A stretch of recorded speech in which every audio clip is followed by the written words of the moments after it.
What is a beneficiary designation? What is it? It's essentially, think of it as instructions that you're telling financial institutions who should receive your assets after you pass away. And so this could apply to a very wide range of accounts. So it could be 401ks, IRAs, life insurance policies, annuities, or even bank accounts or brokerage accounts. And also what many people don't realize is these designations can typically override what's written in a will or a trust.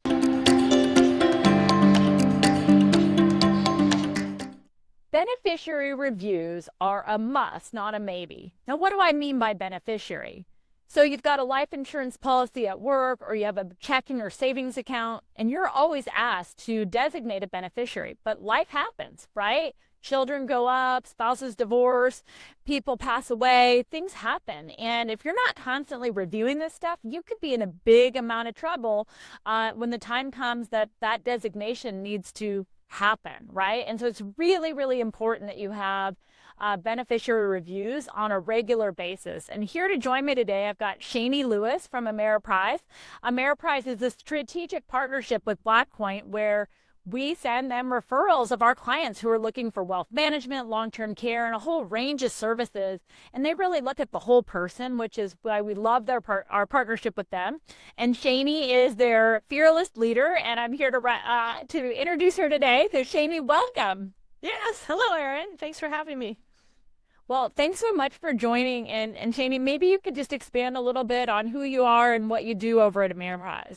I will. Thank you, Erin. So, again, good to be here today. So I'm Shaini Lewis. I'm a business development director for Ameriprise Financial. I've been here for the past 25 years, worked as a financial advisor with clients, moved into more of a leadership role, running our office up here in Sacramento. I'm doing a lot of training and executive coaching, but now I work with an amazing team of advisors with Ascendant Wealth Management Group, which is a private wealth advisory practice at Ameriprise. So as Erin said, we help our clients through advice and financial planning, not just investments or just one area. We really look at that bigger picture, which we'll get into a little bit later. But I do live locally in Sacramento, but our company serves clients nationally.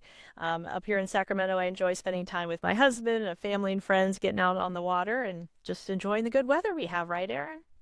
Absolutely. I did the same. I got to get up there and get out on your boat. That sounds fun. I want to check you out. That sounds great. I'm waiting for it to get a little sunnier for me, but definitely.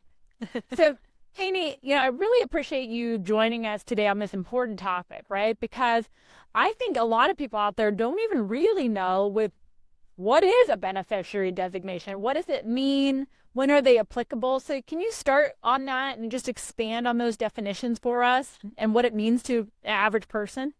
Yeah, no, that's a good place to start, just with the basics. So, yeah, what is a beneficiary designation? What is it? It's essentially, think of it as instructions that you're telling financial institutions who should receive your assets after you pass away. And so this could apply to a very wide range of accounts. So it could be 401ks, IRAs, life insurance policies, annuities, or even bank accounts or brokerage accounts. Again, it applies to a lot more than I think sometimes people realize. And also what many people don't realize is these designations can typically override what's written in a will or a trust. And that's an important piece that, again, most of our folks don't realize. So what that could mean, though, is, as you said, Erin, if your beneficiary information is outdated, your assets could end up in the wrong hands. So regardless of an estate plan, again, that's kind of a common mistake that people do make. So we work to educate and just help folks ensure that, yeah, what they really want to happen is what's in writing. So as you said, it's the first step is just knowing what it is and taking a look. I'm just curious. So we have these designees for all of our accounts, and we probably, in my mind, it's out of sight, out of mind, right? So, yeah. When and how should people review this? How difficult is it to change it? Expand a little bit. Yeah, no, good thoughts there. Because yeah, as we all know, life moves quickly. So life's not gonna stand still for us. So neither should your documents. You should always be double checking and looking at them. That could pertain to like a marriage, a divorce, birth, adoption of children or grandchildren. the birth of grandchildren. A lot of times, clients, that are thinking about retirement or in retirement don't think about that. If there's a death in the family, so the death of a previously named beneficiary, and even just changes in people's financial goals as life goes on, and relationships, or just life events that really should prompt a beneficiary review, and prompt your thought process that, hey, you should probably take a look at this. For example, if you haven't updated your retirement account since a divorce, a quick review could help avoid unintentionally leaving a significant portion to your or of your savings to an ex-spouse. That's a common one that we've actually seen with. I feel like that could be an insult to injury at times. Yeah. Yeah. It's not a fun conversation, right, Erin? Yeah, so that's something we would not want for folks. And so again, yeah, failing to update your beneficiary designations just can lead to those assets going to unintended recipients. There could be legal disputes among heirs and families. There could be a delay in even just getting the assets because of it.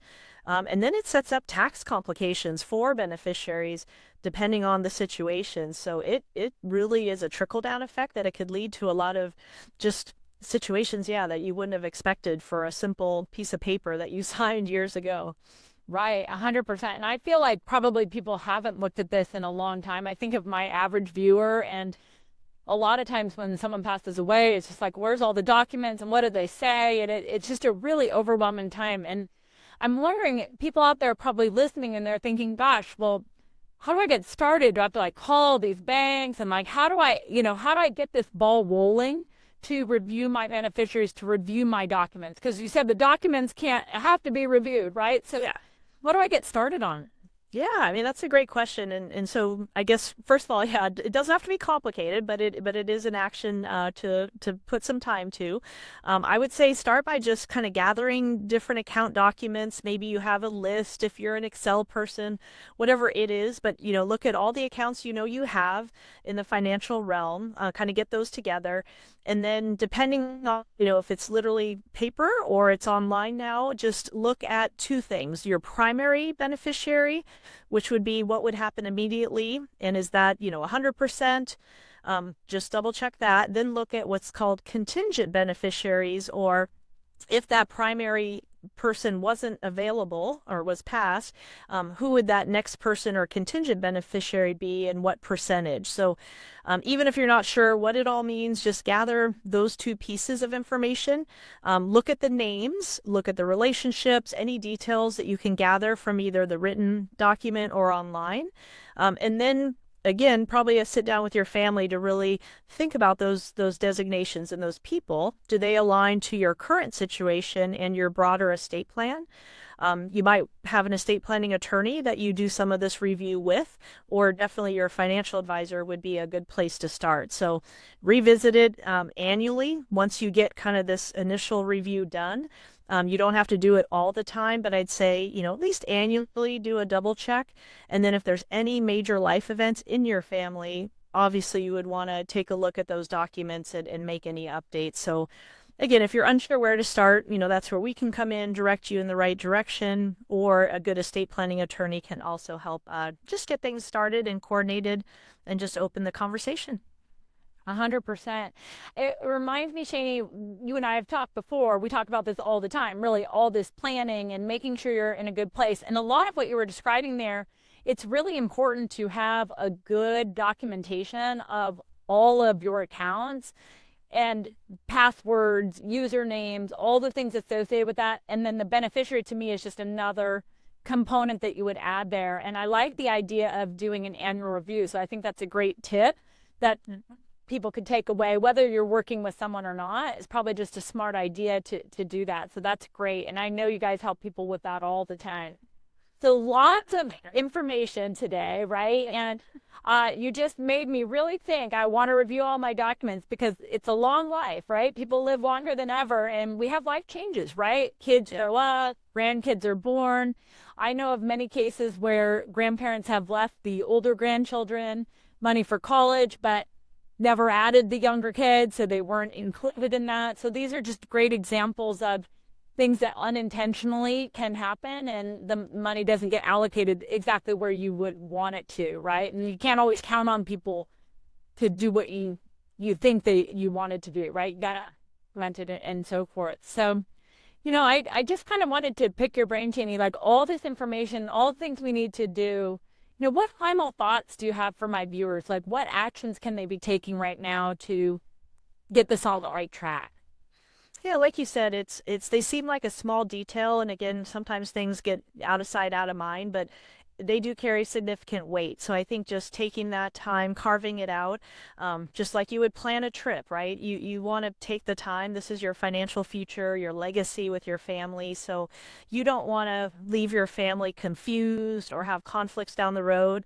Of course, you might be dead and not there, but do you want that to happen to your family? Probably not. So I'm like, it's yeah, it's one of those like crazy things, but yeah, you just gotta have the weird, awkward conversations sometimes. But again, it could prevent a lot of costly mistakes down the road. There could be tax implications. That's something we've talked about in the past where taxes really matter in retirement and long term. So just having the family have those conversations and ultimately one big tip I'd offer is just have the family conversation. Our culture still doesn't talk about finances as much in the United States, so I would encourage people to, talk to kids, talk to parents, grandparents, and at least verbally have this conversation to know what those wishes are.